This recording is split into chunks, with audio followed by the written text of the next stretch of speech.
Just change my view here so I can see you. Again, I ask those of you who are decent and it's practical to put on your camera. It's nice to see the audience interact. Zoom is a blessing and a curse. It's a blessing in that we can have, no matter how isolated someone is, they can have great association. And it's a curse because the association is a little less personal. So I like to make it more personal if possible by seeing who I'm with. So today we're talking about Krishna fighting. Now, it's an interesting theme, and we'll get to that matter in a moment. But first, we begin with prayers. Om Namo Bhagavate Vasudevaya. Om Namo Bhagavate Vasudevaya. Om Namo Bhagavate Vasudevaya. Om Jnanatya Chakshurmita Yetai Mai Shri Gurave Namaha. Now, sometimes it's asked at a class, why do we do invocations at the beginning of the class? It's an interesting reason.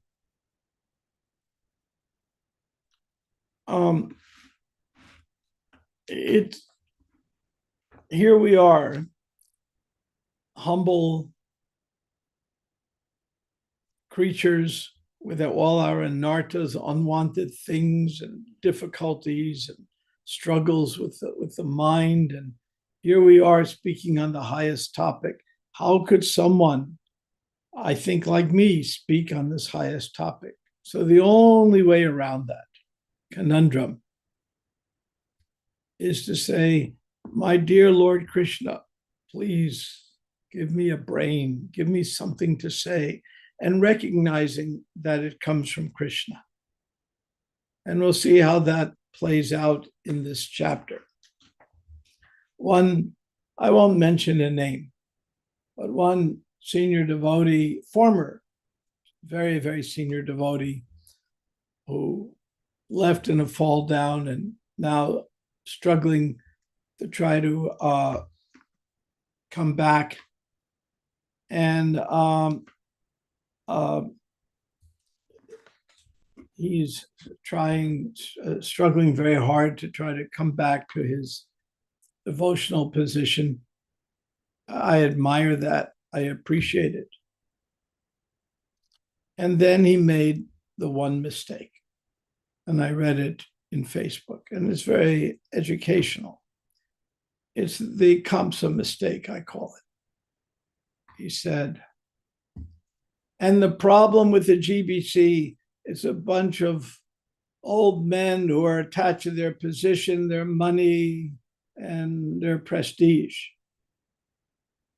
And I happen to know many of the senior GBC personally. I've been around a long time.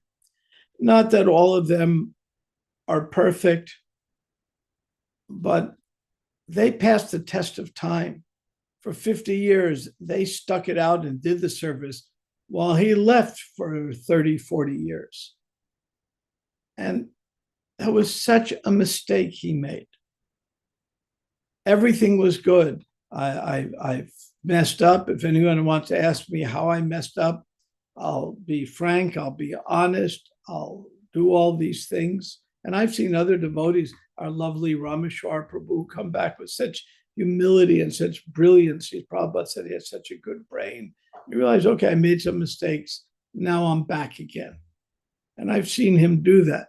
And other devotees like that. But this one devotee, again, no need to mention names, still held on to this mood of criticizing the spots on the moon, because these people stuck it out for 40 years. Yes, the GBC needs some reform. Yes, the GBC knows as well as any of us that some changes need to be made. A younger generation needs to be brought in. They're actively pursuing that. There are some people there that should have retired a long time ago. I mean, anyone with a half a brain involved knows these things. Yet more importantly, these people stuck it out, keeping Prabhupada's movement together through crisis after crisis after crisis. And that is to be appreciated above all else. So this is why I'm going to write this devotee, because I know him well. And a private letter, I'll never put it on Facebook, but I'll say there's a discrepancy in what you said. We'll see how he responds. And now it says here the verses are 10:43, 1 to 4, but that's not what I had on my schedule. What is the correct verses for today? Just make sure I understand that.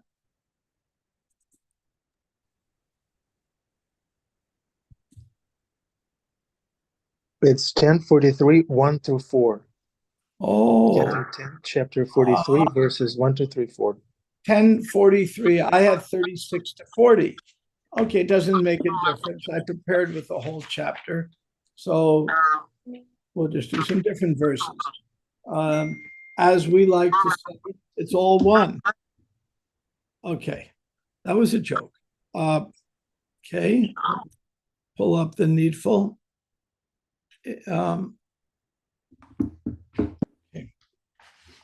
Sukade, so Sri Suko Vacha Ta Krishnascha Ramascha Rita Saucho Parantapa Mala Dundubi Nirgosham Strutva Dristum Upeyatu.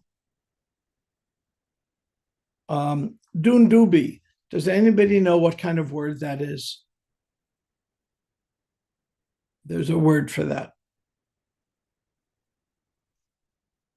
What kind of word is Dundubi?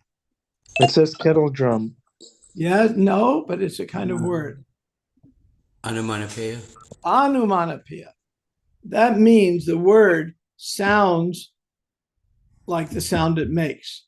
So dundumbi, dundumbi, that's the sound of a drum. So that's what that word is. It is the sound. The sound of the word is what the word is talking about. It's not representing something. It is that sound. And a lot of the Sanskrit here has, I mean, that's just using common grammar, but a lot of the Sanskrit, when you get into it, when Hridaya Maharaj was translating this, I was sitting with him, and he'd point out the great humor of these sadhus. They use double entendres all the time. Double entendres, like a word can have two meanings in some humorous context. They do that all the time. These people were jolly and funny. They weren't just dry. Now, when we're reading it, we may think, oh, they're dry sadhus just sitting there. No. And even sometimes we see Prabhupada as people who didn't know Prabhupada will see him sometimes as even dry, but Prabhupada was very funny. When my wife met him, to my fiance at the time, she knew nothing about Krishna. She met Prabhupada in New York. I had just come back from India, with she didn't know what happened to me. I went normal and I came back, cult member. And she went to meet Prabhupada. And Prabhupada, she asked a question of Prabhupada. And then Prabhupada had trouble. She had trouble understanding Prabhupada's Bengali accent. For me, it was nothing. I lived there. So she looks like a deer in the headlights as Prabhupada speaking to her, doesn't know what to say. Prabhupada immediately recognizes it, turns to me and says the most amazing words.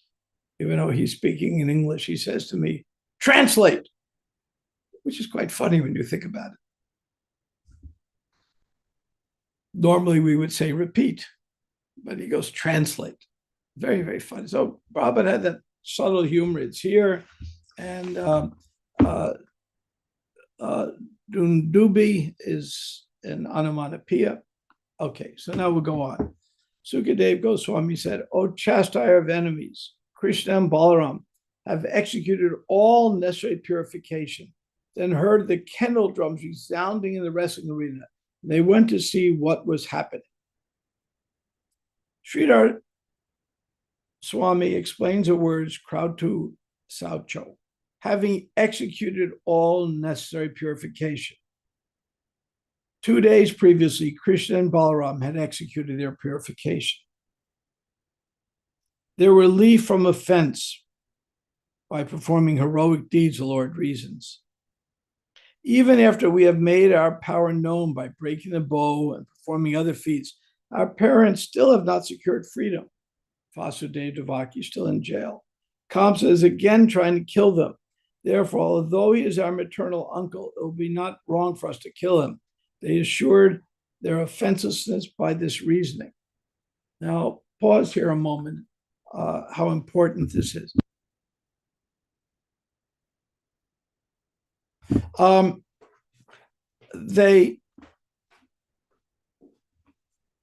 They're going to kill their uncle. Now, how many of you on this call have killed your uncles? So,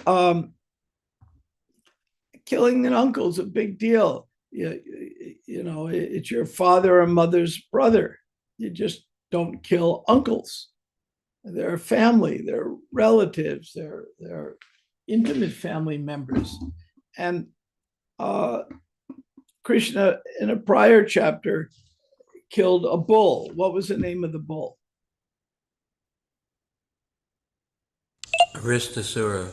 Yes, yes. And when Krishna killed the bull, the gopis refused. It wasn't really a bull, it was a demon who took the shape of a bull. So it really wasn't a bull. But the gopis then refused to see Krishna. You're a very sinful person. You killed a cow. And it was, they refused to see him. And from that story, you eventually lead into Shamakund and Radhakund, which is kind of interesting. So there's a whole story there, but that'd be for another day. And they said, well, you're a cow killer. How can we see a cow killer? So certain things in this civilization are considered, you just don't do it, even if it's justified, and you don't kill uncles. So this brings us to the ethical issue. When can we violate Vedic injunctions? It was, what do we do? There's sometimes the ISKCON GBC has recently come out, written brilliantly by Yogeshwar, a code of ethics, and the GBC adopted it. He worked for a long time developing an ISKCON code of ethics. So ethics mean, how do we decide what to do? There's a famous ethical example taught in all Ethics 101. You're driving a trolley car on a track, and all of a sudden you see someone on the track, and if you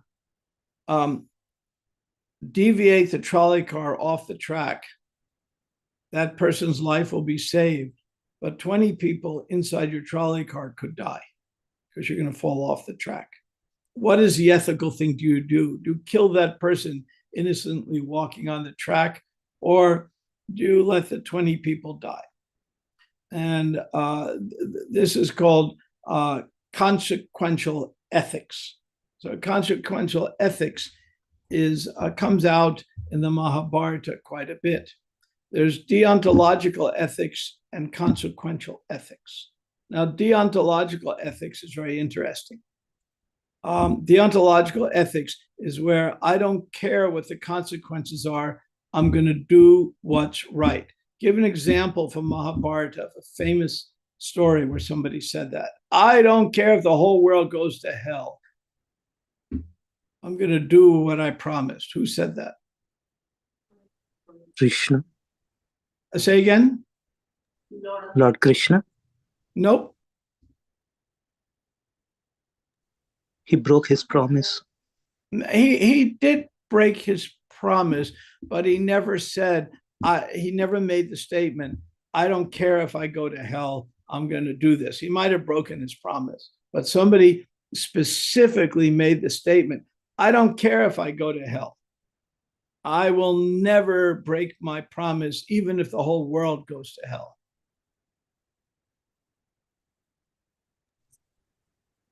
You all know this. Yudhishthir Maharaj. No?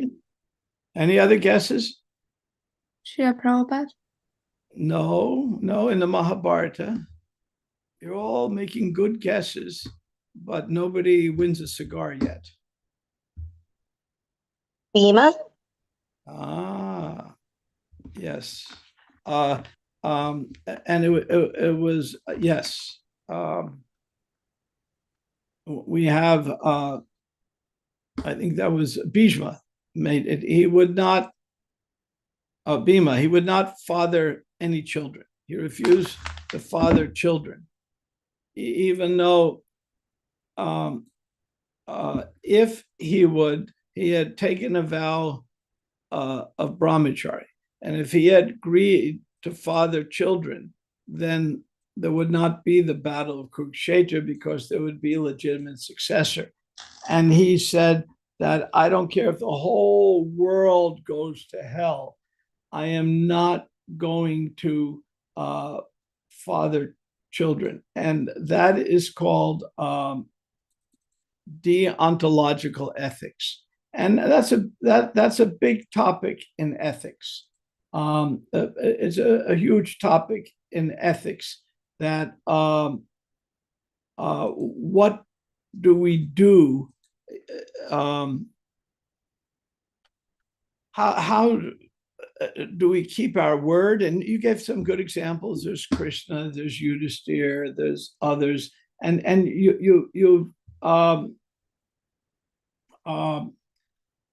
it's a big topic. And so this was here. I have a quote here. I'm just pulling up on this.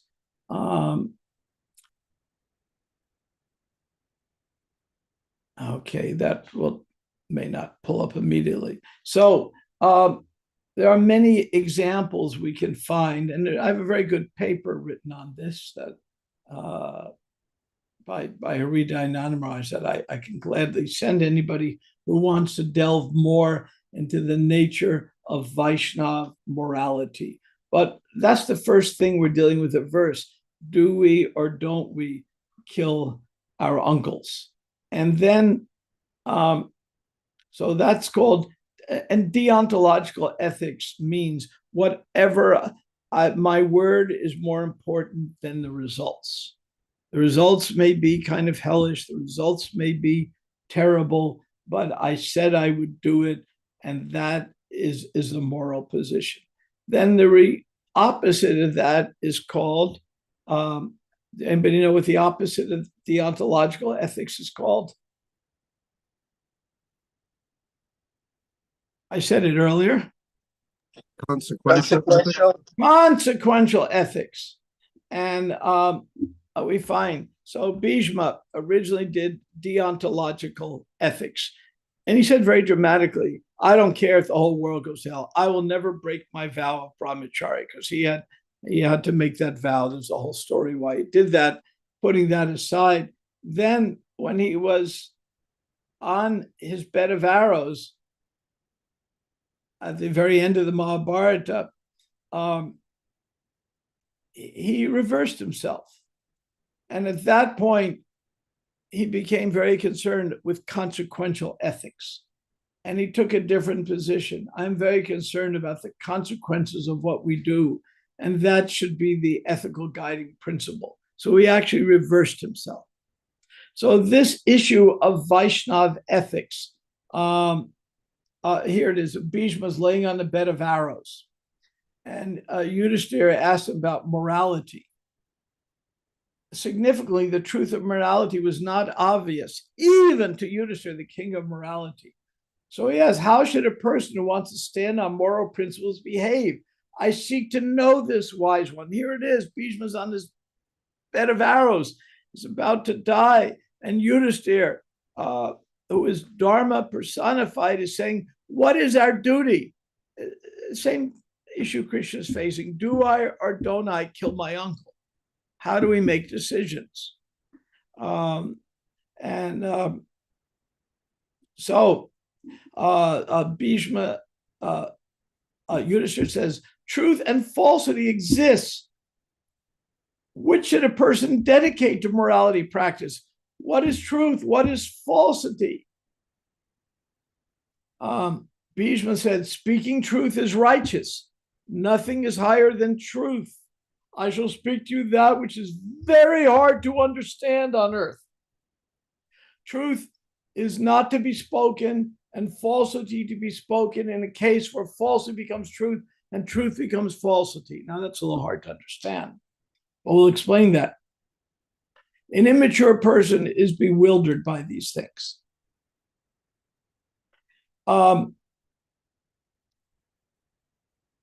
So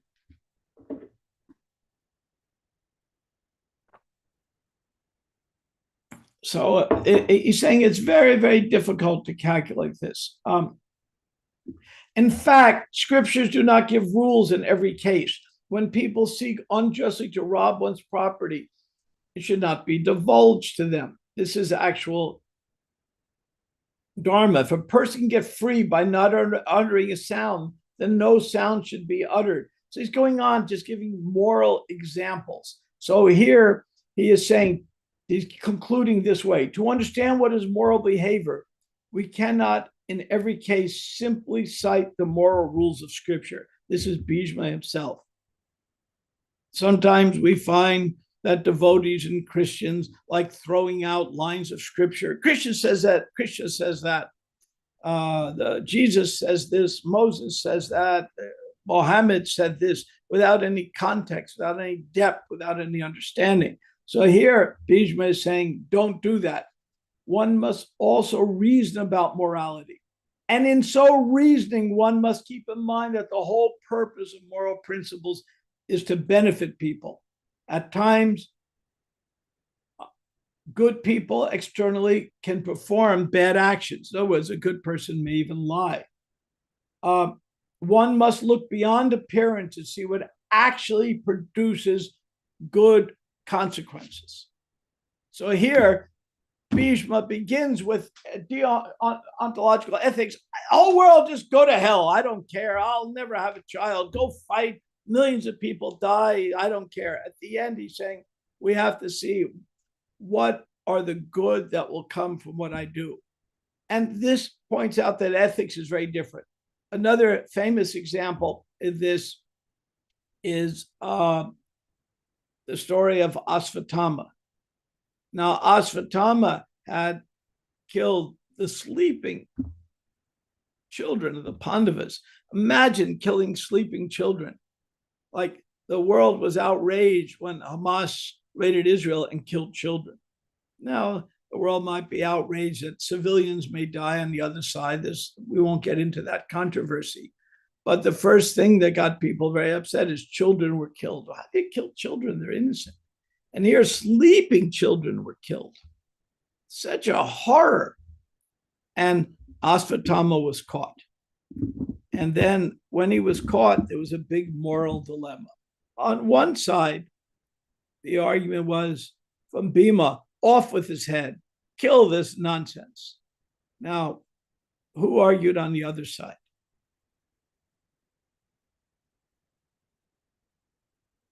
Draupadi. Draupadi. She said, I am suffering that my children died. If Asvatthama would be killed, his mother will suffer like me, and I have sympathy for his mother. Here it is, such a noble woman. She's suffering that her children have been brutally murdered, and the murderer is caught, but she doesn't want the murderer's mother to suffer the way she's suffering. That's compassion beyond anything I can even imagine in my wildest dreams. And what does, so Krishna comes up with a brilliant compromise. In mediation terms, we call this the elegant solution. We will kill Asvatthama and not kill him. Because in those days, if you cut off somebody's top nut, you were totally disgraced. And we know, it says in the Gita, for one who has been honored, dishonor is worse than death. So they didn't kill him so his mother wouldn't suffer, but they disgraced him so much that it was worse than death. So that was the compromise done. So these are some of the moral dilemmas that we face. There was another famous example, the names, I forget for a moment, but one citizen was racing through the forest. The dacoits, the thugs were after him to kill him for his money or whatever reason. And the citizen ran past a sage meditating, and he turns to the sage and he says, "Don't tell them which way I'm going. They want to kill me." And he runs to the right into the forest. Then the thugs come and say to the sage, "Which way did he go?" And he says, "I cannot tell a lie. He went to the right." So they kill him. And then he meditated. He was a perfect sage in every regard. And then he ended up going to the court of Yamaraj because what he did was considered highly sinful. This is a case of telling the truth being highly sinful. I'll give an example all of you have had. Have you ever been to one of your friends just had a baby? And you go visit the baby, and it's the ugliest thing you've ever seen ever. I mean, you just think this baby was born from Frankenstein. I've never seen anything that ugly in my life. You don't, and the parents say to you, "Look at my beautiful baby." You don't turn to them ever and say, "Ugly." You just don't do that. That's considered highly immoral. Now, Krishna says in the Gita that we should, that mode of goodness is speaking the truth in a palatable way.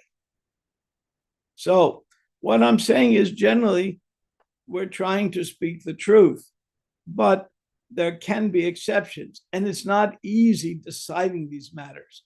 It's just not easy. And so this requires the art of understanding morality and ethics, and something to be studied here. So this first verse is pointing us that way, that there is a moral dilemma being faced. Should he kill his uncle or not? In the next verse, when Krishna reached the entrance to the arena, he saw that the elephant Kavalya Pita blocked his way at the urging of his keeper. Securely binding up his clothes, tying back his curly locks, Lord Krishna addressed the elephant keeper with words as grave as a rumbling of a cloud.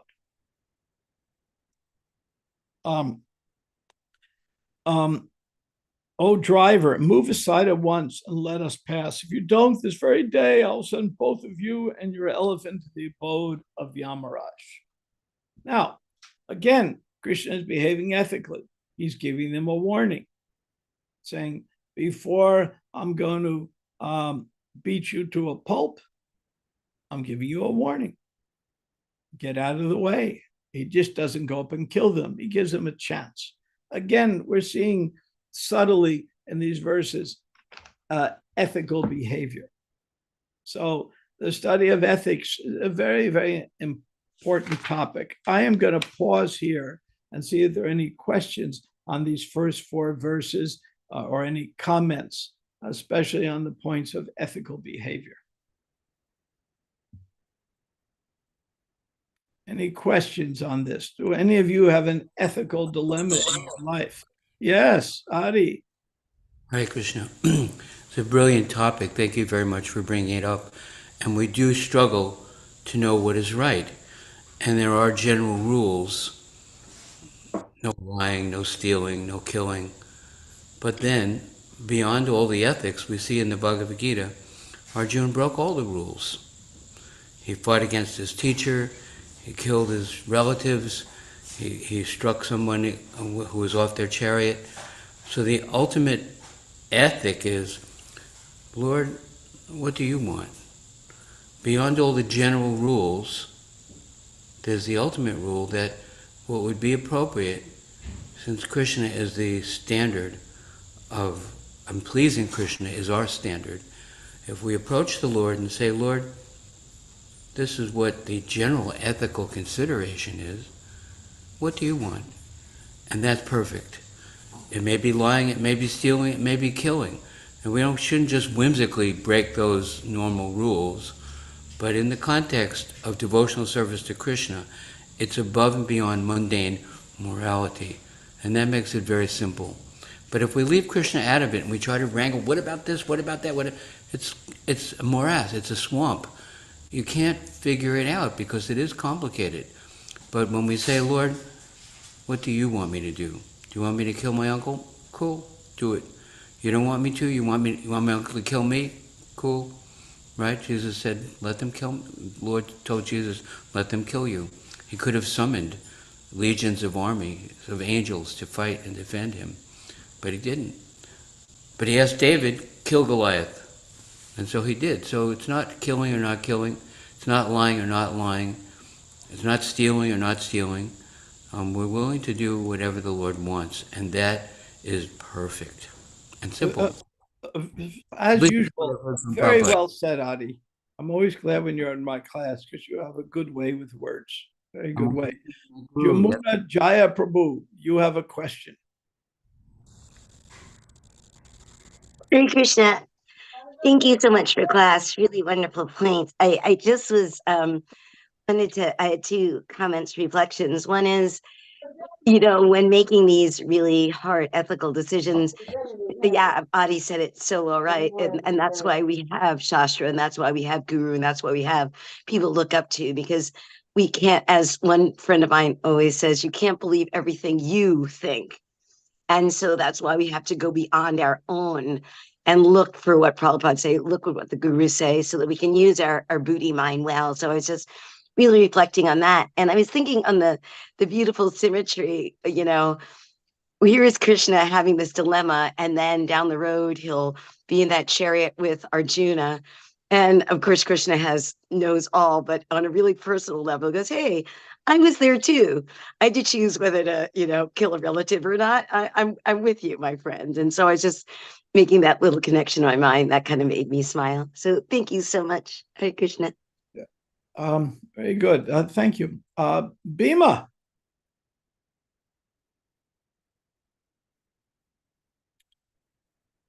Bhima. Haribol Yes. Prabhu. Can you hear me okay? Yes, I can. Okay. So I always find a sort of a gap in between what Adi Purush says, what does Krishna want? And the big question is are we to listen to the voices in our head, which may be inspired by anger or by ignorance or by simply neglect of not doing the research necessary to understand that the truth will always reveal itself if one is sincere enough to approach it. Seeking ye shall find.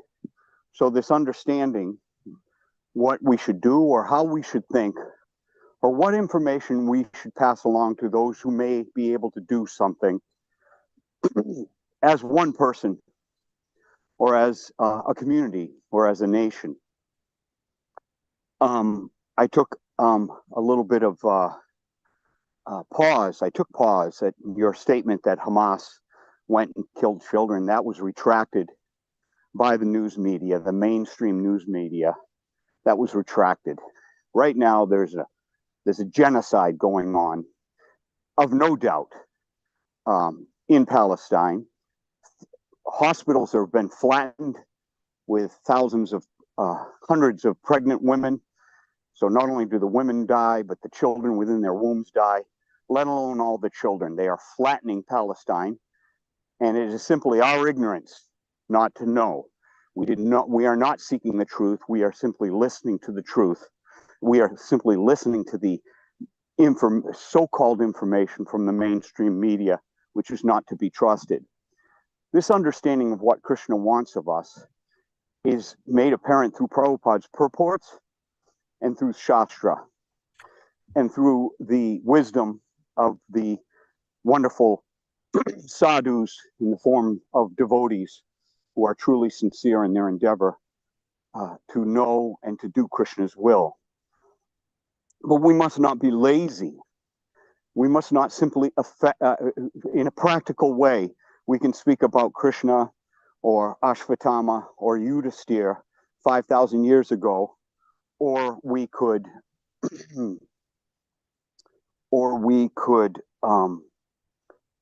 apply it to the present day circumstance and understand that these wars, that this conflict is not only within us, but it's without us, even at this present time. And the tendency is to mistake transcendentalism to simply neglect of what's going on. Yes, we must liberate ourselves personally from lust, anger, greed, and ignorance, but we also must understand that we have to fight the good fight, and that Krishna made it perfectly clear what would please him, and that is fight for the sake of fighting without considering the results, and that Krishna has laid down the laws in no uncertain terms about what is truth, what is goodness, what is mercy, what is compassion, and that we should not try to either hear voices of what Krishna says, that we know what the good path is, and we know that we should fight in that vein, and we will never have a doubt as to whether we're doing devotional service as long as we know that we are following the path, the map, the procedure, the protocol, which Krishna made quite apparent in the Bhagavad Gita and in the Chaitanya Charitamrita with the spreading of the holy name, which is our greatest weapon. Thank you very much, Babu. I'm sorry to ramble on like that, but I was very much moved by the subject matter. Well, I'll make a comment first. I was very carefully chose my words. And I said the world was outraged that children were killed. Now, if children were killed or not, I wasn't there. I don't know. But I was making the point that people would be outraged if children are killed. It's not, and I made the point that I can't delve into the issue because I'm not there. I don't know. I also made the point that people are outraged that innocent people were killed on the other side. So my moral point, wasn't trying to say that I understand every detail of the geopolitics or what really happened, and is the media lying or telling the truth. I mean, I saw enough videos. I know there are horrors of war on both sides. And if anybody says there are horrors only on one side, then they're blind and dumb. There are horrors on both sides, as simple as that. In Vedic times, when there was a war, and this was reported by Alexander the Great, when he invaded India, he said, this is a land I want to learn from, not conquer. Of course, Krishna says, Nagita, what good does repression do? So he conquered anyway. But he was amazed that when there were battles and there was fighting going on, and the Kshatriyas would be on the battlefield and the farmers would be at the edge of the battlefield, they'd only have to duck for an arrow accidentally missing its target and going their way, but they could literally plow their fields while a ferocious battle went on and no one would ever touch a civilian. That was actually the way the Varnashram worked. Sometimes there'd be fighting, but there were very strict rules of combat. There would never be women abused because they were on the losing side. There would never be children killed. There would never be old people. It was just the Kshatriyas fairly fighting Kshatriyas. In fact, this same moral position came up when Krishna entered the wrestling match. It was considered very unfair that you had these big experienced wrestlers that were huge. I mean, they're like sumo wrestlers. I mean, these people were huge and powerful. And you have just young boys, not particularly muscular in comparison with a sumo type wrestler entering the ring. And the citizens of Mathura, who were favorable to Krishna and Balaram, were appalled that such a Kamsa would let young boys in a ring with these Mustaka, and I forgot the other one's name now, in there with him. It was just appalling. You just don't do that because it was ethically wrong. Of course, this was Krishna, so it all worked out pretty well. In fact, he had quite a bit of fun fighting them, quite a bit. And when you read about it, they got quite frustrated. They would charge him and he'd duck out of the way. Even here with the elephant, when the elephant charged him, what did Krishna do? He went and hid under the legs of the elephant. Now there he is under the legs of the elephant. The elephant can't see him. So with the trunk, the elephant's trying to smell Krishna and find out where he is with the scent of Krishna to try to step on him. But Krishna's just dancing underneath his feet. And the elephant's just, you can imagine, just like doing the cha-cha, trying to step on Krishna, and it's not working. And the elephant's getting more and more frustrated. So Krishna was just having fun. But you look at it, any of us here against an elephant, we understand that's not a fair battle in any way whatsoever. But it's Krishna. So, of course, take the story of David and Goliath. There is a book out now by Malcolm Gladwell about David and Goliath. And he analyzed it. And it's very interesting because you think a little boy fighting this giant, how unfair that was. And he analyzed the biblical verses and came to the conclusion it was highly unfair, but to Goliath. That there were many reasons why David was going to win, not just the blessings of the Lord, but even physically, he saw that David had many strategic advantages. It was very interesting analysis. So he's trying to say the point that Malcolm Gladwell is making, sometimes you don't judge a book by its cover. So when you look at a battle of David and Goliath, you think how unfair. When you look at Krishna fighting the elephant, you at first glance just look at the size of Krishna the elephant and think how unfair. And Krishna fighting whatever demon, how unfair. But it turns out it's really unfair to the demon. So it's not quite what it looks like. And this is another example of how we apply ethical considerations. We're very careful in ethical considerations because at first glance, something may appear one way, but as we dig down deeper, we learn a lot more.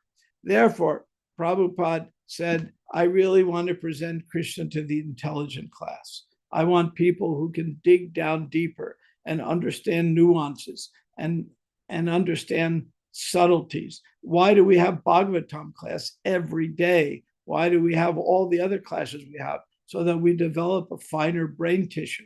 In the very early days of the movement, Prabhupada faced a moral crisis. And the moral crisis was this. The people in the movement were all in their 20s. Men's brains don't reach full maturity till 25. If you don't believe me, ask any woman. It was necessary that we were all entering from the West, almost everyone on a meat diet, that we're switching to a vegetarian diet, that we have enough protein for ourselves. Prabhupada faced the moral dilemma. Devotees came to him and said, the only milk we can buy, at the time, had cod liver oil in it. Vitamin D. Do we or don't we drink that milk? And that was a moral dilemma. Prabhupada said, what can we do as possible? Young men switching to a vegetarian diet, if they don't drink milk, they'll be very protein deprived at that time. It's different now. But so these are the kind of moral dilemmas we all face. So the purpose of today's class is to encourage us to dig deeper into understanding moral dilemmas and not shoot from the hip and make quick judgment calls. With that, I'll stop here. Thank you very much. I hope you all have a good day. Hare Krishna. Thank you, Brahmatirtha Prabhu. Wonderful class. Balanced, shastric, engaging. Thank you so much. It's darshan time, everybody. Turn on your cameras if you can. Thank you. Thank you. Let's be seen by the Lord. Bring up all your moral dilemmas. Krishna will deal with them.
Oh, Harmonia, Ishesha Somam,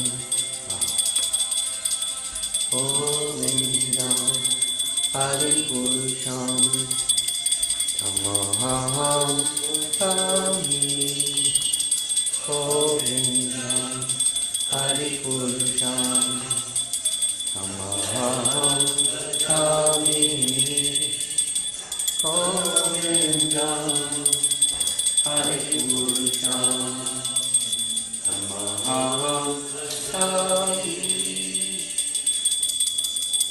Abhiyasya Sakale, Triyatrim Imam Ki, Pasyan Pan Kalyanti, Hiram Jaganti, Ananda Chimaya Sadhu, Kala Vigrahasya Govinda. Thank you, Adiputya Prabhu, for facilitating the darshan, for helping us be seen by the Lord. Okay. So with this, we'd like to wish you a wonderful day and to thank you for participating in this group, for giving us your association. This is the guiding, the guiding principle, the devotees association. If you are in the association of the devotees, it's very unlikely that we screw up. So thank you very much for this. Hare Krishna. Amrita Kishori, good to see you. Are you at the Bhakti Center? Work, home? I'm at home. Home, nice. Yeah. You I'm leaving for India tomorrow. Oh, nice. So prepping. Yeah, please pray for us. Oh, thank you. Pray for me, please. Whatever you do there, do it on behalf of Bhima, Prabhu, Venetia, Bruce, all of us. Okay? Amrita Kishori. Absolutely. I'll try to log on. I don't know the time difference, but if I can. Yeah, try. We'll miss Yeah. you. Yeah. And I'll give you a darshan of the dance. Yeah, please. Maybe. I'll try. Please. Sure. Thank you. Yeah. Okay, Hare Krishna. Bhima Prabhu, don't touch that fence. Don't touch it. It's the regulative principle. Okay, Krishna. All right. Hare Krishna. Love you. Hare Bol.